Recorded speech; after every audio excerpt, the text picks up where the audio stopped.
بوقت سحر ایک چمن میں گیا، ٹہنیوں پہ کھلے پھول تھے جا۔ السلام علیکم ورحمۃ اللہ وبرکاتہ۔ ناظرین، میں ہوں خورشید انور قاسمی اور آپ دیکھ رہے ہیں اپنا favourite YouTube channel learn English by Khurshid sir. امید کہ میرے اس چینل کو آپ سبسکرائب کر چکے ہوں گے، لیکن ابھی آپ میرے اس چینل پر نئے ہیں اور ابھی تک آپ نے اس چینل کو سبسکرائب نہیں کیا ہے تو آپ سے ایک درخواست ہے کہ پلیز چینل کو سبسکرائب کریں اور بیل آئیکن کو دبانا ہرگز نہ بھولیں تاکہ میرے ہر نئے آنے والے لیٹسٹ ویڈیوز کی انفارمیشن ڈائریکٹ آپ تک پہنچتی رہے۔ ناظرین، آج کی اس ویڈیو میں ورب اور فارمز آف ورب کے بارے میں روشنی ڈالنے جا رہا ہوں۔ انگریزی زبان میں ورب فعل کو کہتے ہیں، یعنی کام کو ورب کہا جاتا ہے۔ ہم انسان ہر وقت کوئی نہ کوئی کام کرتے رہتے ہیں، جیسے کہ میں پڑھا رہا ہوں، آپ بیٹھے ہوئے ہیں، آپ ویڈیوز دیکھ رہے ہیں، وہ کھانا کھا رہا ہے، ہم لوگ کرکٹ کھیل رہے ہیں۔ ان ہندی زبان کی ان تمام جملوں پر آپ غور کریں تو میں پڑھا رہا ہوں، اس میں کام کون سا ہو رہا ہے؟ پڑھانے کا۔ وہ کھیل رہا ہے، اس میں کون سا کام ہو رہا ہے؟ کھیلنے کا۔ ایک شخص کے بارے میں نے کہا کہ وہ سو رہا ہے، تو وہ کون سا کام کر رہا ہے؟ سونے کا۔ تو یہ اٹھنا، بیٹھنا، کھانا، پینا، لکھنا، پڑھنا، ان سب کو ورب کہا جاتا ہے اور اسی کو فعل کہتے ہیں عربی میں، اور کریا کہا جاتا ہے اسے ہندی زبان میں۔ ناظرین، یہاں پر میں نے ورب کی تعریف لکھی ہے، آپ دیکھ سکتے ہیں ورب کے میں نے انگلش میں ایک تعریف لکھا۔ A verb is a word that expresses an action. For example, speak, بولنا، write, لکھنا، read, پڑھنا۔ verb کے بارے میں اس کا ترجمہ کر دوں۔ verb is a word، verb ایک ایسا لفظ ہے that expresses an action، جو کسی کام کو ظاہر کرتا ہے۔ For example، بولنا ایک کام ہے، write لکھنا ایک کام ہے، reading پڑھنا ایک کام ہے۔ ناظرین، تو چلیے اب ہم فارمز آف ورب کے بارے میں سمجھتے ہیں۔ فارمز آف ورب کا مطلب فعل کی شکلیں، کریا کی شکلیں۔ انگریزی زبان میں جو وربز ہوتا ہے، ہر ورب کی چند شکلیں ہوتی ہیں، بہت زیادہ نہیں ہیں۔ These are only 4۔ یہ ٹوٹل 4 شکلیں ہیں جو ہمیں لکھنے، پڑھتے اور انگریزی زبان کو بولتے وقت ان کو استعمال کرنے کی ضرورت پیش آتی ہے۔ میں اس کو سمجھانے کے لیے ایک چھوٹا سا اگزامپل میں عربی کے حساب سے سمجھاؤں کہ آپ نے عربی زبان کے اندر 2 گردان پڑھا ہوگا، ایک ہے صرف صغیر اور ایک صرف کبیر۔ صرف صغیر کے ذریعے سے ہم ایک مادے سے بننے والی شکلوں کو یاد کرتے ہیں، مثلا ضرب یضرب ضربا فهو ضارب وهو مضروب۔ آپ اس میں غور کریں تو اس گردان کے ذریعے سے ہم صرف زاد را با کے مادے سے کتنی شکلیں تیار ہو سکتی ہیں وہ ہم نے یاد کیا۔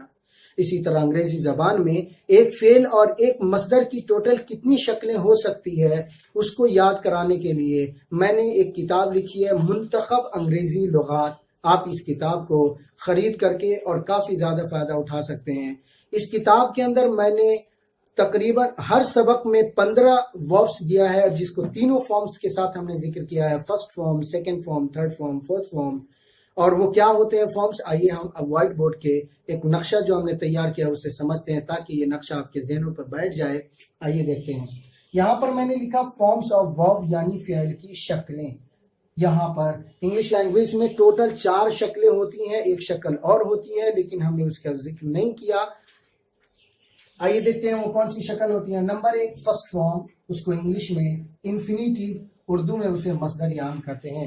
یہ first form, second form, third form, fourth form, یہ جو شروع میں ہم نے ذکر کیا first form, second, third form, fourth form, اس طرح استعمال انگریزی گرامر میں زیادہ ہوتا ہے، اس لیے اگر اس طرح ذہن میں رکھیں تو بھی بہت اچھا ہے۔ لیکن ایک سوال یہ ہے کہ کیا ان فارمز کا بذات خود انگریزی میں کوئی نام ہے؟ ہاں، یس، ان کا نام ہے، اور وہ کیا ہے میں ابھی پڑھ کر سناتا ہوں۔ فرسٹ فارم کو انگلش میں انفینیٹیو کہا جاتا ہے۔ انفینیٹیو کا مطلب مصدر ہوتا ہے۔ اگر اس طریقے سے دیکھا جائے تو ورب کے فرسٹ فارم کو ہم مصدر بھی کہہ سکتے ہیں اور اسی ورب کے فرسٹ فارم کو فعل امر بھی تصور کر سکتے ہیں۔ اگر آپ کسی شخص کے لیے ڈائریکٹ ورب کا فرسٹ فارم استعمال کر رہے ہیں تو اس وقت فعل امر کا معنی مراد ہوتا ہے، اور اگر verb کے فرسٹ فارم سے پہلے ٹو انفینیٹیو کو لگا دیا جائے تو وہ verb کا فرسٹ فارم اور معنی مصدری میں چلا جاتا ہے. تو یہ آپ نے دیکھا فرسٹ فارم کو انگلش میں انفینیٹیو، اردو میں اسے مصدر یا امر کہتے ہیں. کس وقت مصدر ہوگا اور کس وقت یہ امر کا معنی دے گا وہ ابھی میں نے آپ کو بول کر سمجھایا، ویسے لکھ کر بھی سمجھاتا ہوں. اگر ڈائریکٹ verb کا فرسٹ فارم ہو تو وہ امر کا معنی دیتا ہے، حکمیہ معنی دیتا ہے. اس سے یہ مراد ہوتا ہے کہ آپ کسی شخص کو کوئی کام کرنے کا حکم کر رہے ہیں، جیسے گو جاؤ، کم ہیئر یہاں آؤ، اسپیک لاؤڈلی زور سے بولو ایٹسیٹرا وغیرہ. لیکن اگر آپ اس سے پہلے ٹو کا اضافہ کرتے ہیں اور آپ لکھتے ہیں ٹو گو تو اس صورت میں یہ معنی مصدری کا معنی دے گا.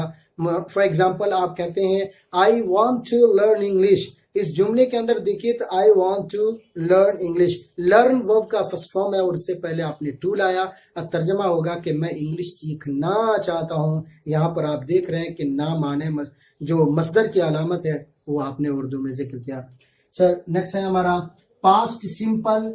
سیکنڈ فارم کو پاسٹ سمپل کہا جاتا ہے اور یہ ماضی بعید ہے. یہ فارمز پوری انگلش میں صرف ایک جگہ آتا ہے اور وہ ٹینس کا ایک کلاس پاسٹ سمپل کا پوزیٹیو سینٹینس میں آتا ہے. اس کے علاوہ اس کا استعمال کہیں نہیں ہوتا ہے، صرف ایک مقام پہ ہوگا. وہ آگے چل کر میں جب ٹینسز کی ویڈیوز بناؤں گا تو آپ اس وقت دیکھیں گے. وہ جگہ ہے پاسٹ سمپل یعنی ماضی بعید کا مثبت جملہ. جیسے مجھے یہ کہنا ہے کہ کل میں آپ کے پاس آیا تھا، I came to you yesterday. کل میں آپ کے پاس آیا تو یہاں پر آئی کے بعد came verb کا سیکنڈ فارم ہے جو ہم نے استعمال کیا. اسی طرح میں نے سر کو بتایا تھا I told خورشید سر. اس جگہ پر آپ دیکھ سکتے ہیں کہ آئی کے بعد آپ نے ٹیل کا سیکنڈ فارم told استعمال کیا. میرا نیکسٹ فارمس آف verb ہوتا ہے، اس کو ہم نے پاسٹ سمپل یعنی ماضی بعید کا نام دیا ہے. تھرڈ فارم اس کو انگلش میں پاسٹ پارٹیسیپل کہا جاتا ہے، اردو میں سے اس میں مفعول. اس کا استعمال دو بڑے مقامات پہ ہوتے ہیں. نمبر ایک، انگریزی زبان میں جتنے بھی پرفیکٹ کے کلاسز ہیں، سمپل پرفیکٹ کے جتنے بھی کلاس ہیں، چاہے وہ پریزنٹ پرفیکٹ ہو یا پاسٹ پرفیکٹ یا فیوچر پرفیکٹ، ان میں اس کا استعمال ہوتا ہے. اور دوسرا، جتنے بھی پیسیو وائبس ہیں، all passive verbs has third form. جتنے بھی پیسیو وائبس ہوتے ہیں ان میں verb کا تھرڈ فارم استعمال کیا جاتا ہے. آگے چل کے آپ پڑھیں گے، دیکھیں گے. اور نیکسٹ ہے ہمارا پر فورتھ فارم جس کو انگلش میں پاسٹ پارٹیسیپل کہا جاتا ہے، اردو میں میں نے اس کا نام استمراری رکھا. یہ وہ فارم ہوتا ہے جس سے ہم کسی کنٹینیو ایکشن کو ظاہر کرتے ہیں. Now I am teaching English language. میں فی الحال انگریزی پڑھا رہا ہوں. اس جگہ پر دیکھا میں نے انگریزی کے جملے میں ٹیچنگ کا لفظ یوز کیا اور یہ ٹیچنگ ہی verb کا فورتھ فارم ہے. اسی کو آئی این جی فارم بھی کہا جاتا ہے. یہ ویل کے فرسٹ فارم کے اخیر میں آئی این جی کے اضافہ کرنے سے یہ فارم تیار ہو جاتا ہے. اس کا استعمال کنٹینیوس کے کلاسز میں ہوگا. آگے آپ ٹینسز کے مباحث میں پڑھیں گے کہ پریزنٹ کنٹینیوس ہو یا پاسٹ کنٹینیوس یا فیوچر کنٹینیوس، ان کلاسز میں یا پریزنٹ پرفیکٹ کنٹینیوس ہو، پاسٹ پرفیکٹ کنٹینیوس ہو، فیوچر پرفیکٹ کنٹینیوس ہو، اس میں ان کا استعمال ہوتا ہے. دوسری چیز ایک بات اور بتا دوں میں آپ کو کہ اسی طریقے سے مصدری معنی پیدا کرنے کے لیے بھی verb کے فرسٹ فارم کے اخیر میں آئی این جی اضافہ کر کے verb کے فورتھ فارم کو استعمال کیا جاتا ہے. مثلاً اسپیکنگ کمس بائی اسپیکنگ، بولنا بولنے سے آتا ہے. اس جگہ پر دیکھیے آپ نے اسپیکنگ، اسپیک کے آخر میں ہم نے آئی این جی کا اضافہ کیا اور اس طرح اس جملے کا فاعل ہم نے تیار کیا. اور اس کا مطلب میں نے لیا کہ بولنا معنی مصدری. گویا کہ ہم اس نتیجے پہ پہنچے کہ انگریزی زبان میں مصدری معنی پیدا کرنے کے دو بڑے ذرائع ہیں. پہلا، verb کے فرسٹ فارم کے شروع میں ٹو انفینیٹیو کا اضافہ کر دیا جائے اور دوسرا verb کے فرسٹ فارم کے اخیر میں آئی این جی کا اضافہ کر دیا جائے. اس طرح verb کے فرسٹ فارم کے اخیر میں آئی این جی کا اضافہ کر کے اس کو کسی جملے کا یا تو فاعل بھی بنا سکتے ہیں آپ اور مصدر بنا کر کے، اور پھر اسے کسی جملے کا مفعول بھی بنا سکتے ہیں. پھر آپ اسی جملے کا مبتدا بھی بنا سکتے ہیں، خبر بھی بنا سکتے ہیں. یہ سارے ایٹسیٹرا یو کین یوز. تو اس کی استعمالات سارے میں دھیرے دھیرے ایک ایک کر کے ویڈیوز میں انشاءاللہ میں آپ کو سمجھاؤں گا. امید کی یہ ویڈیو آپ کو پسند آئی ہوگی. اگر یہ ویڈیو پسند آئی ہے تو پلیز میرے اس چینل کو لائک کریں، شیئر کریں اور ویڈیو کو زیادہ سے زیادہ شیئر کریں تاکہ عوام الناس کو اس ویڈیو سے زیادہ فائدہ ہو سکے جو انگریزی سیکھنے کے خواہش مند ہیں. تب تک کے لیے خدا حافظ. السلام علیکم ورحمۃ اللہ وبرکاتہ.